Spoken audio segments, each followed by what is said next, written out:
Mob culture যখনই হোক, mob culture অনভিপ্রেত।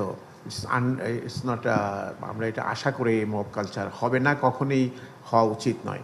আপনি যেটা বলেছেন রিসেন্টলি মব কালচার হয়েছে, এমন কোনো আমার কাছে স্পষ্ট উদাহরণ আমার কাছে নেই। রিসেন্টলি মব কালচার না, আমি বলতে দেন। আমি বলছি যেটা মব কালচার এই সেইভাবে যেটা অন্তর্বর্তীকালীন সরকারের শেষ দিকে হয়েছিল, সেই ধরনের মব কালচার নেই। তবে আমরা আপনাদের অ্যাসিওর করতে পারি এই ধরনের কোনো মব কালচার টলারেট করা হবে না। দেশ চলবে দেশের আইন অনুযায়ী এবং সেটাকেই আমরা এনফোর্স করবো ইনশাআল্লাহ। Thank you.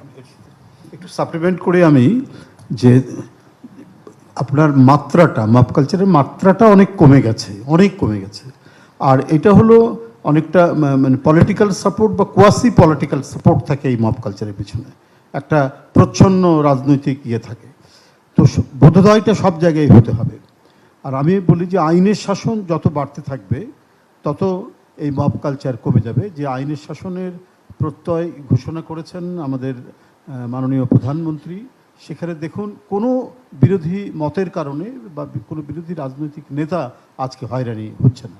তো সুতরাং এই আইনি শাসনের যে আবহটা যতক্ষণ পর্যন্ত এটা বিরাজমান থাকবে বা এটা যত এগিয়ে যাবে মব কালচার তত কমে যাবে। ধন্যবাদ।